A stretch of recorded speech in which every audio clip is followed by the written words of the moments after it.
Mi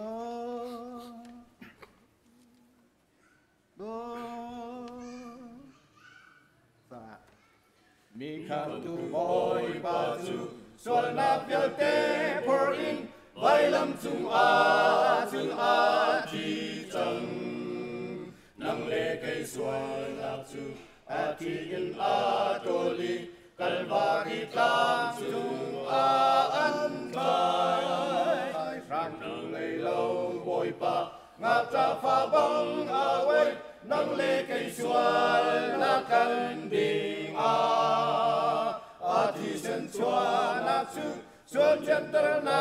a si nang lê cây xuân na căn bình si pha na bia tê chu a kal pi đi chăng oi lam thinh chung a chun kan bồi ba chu an khai an nak phê in an chung aku chiu in an ken nang lê cây xuân na căn bình lê chung xuân na bia tê a thi in a tô ni bất thiêm pháp ba thăng tha câu se xuân mây chung in căn ni bia tê a căn khăm chăng lăng mây chung căn cao nạc ma lâu si pha re thê hờ nạc bia tê chu căn tạc in khăm tu thong in căn loa đi chăng xuân nạc an trôn bia tu căn môi ba di su chu dòng ra amin thăng chín câu se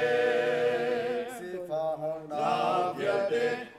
a kal pi đi chăng vai lâm thinh chung a chun căn môi ba chu an khai an nak phê in an chun a good chill in an ken nang lê cây xuân a căn bình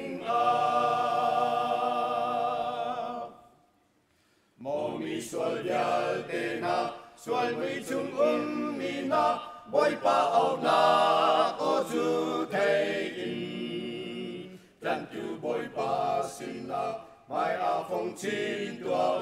âm ba ni lam a căn khoai lai a đô giang pha na lê a căn căn na mùa chu căn ni mi xuân bia tê dòng ni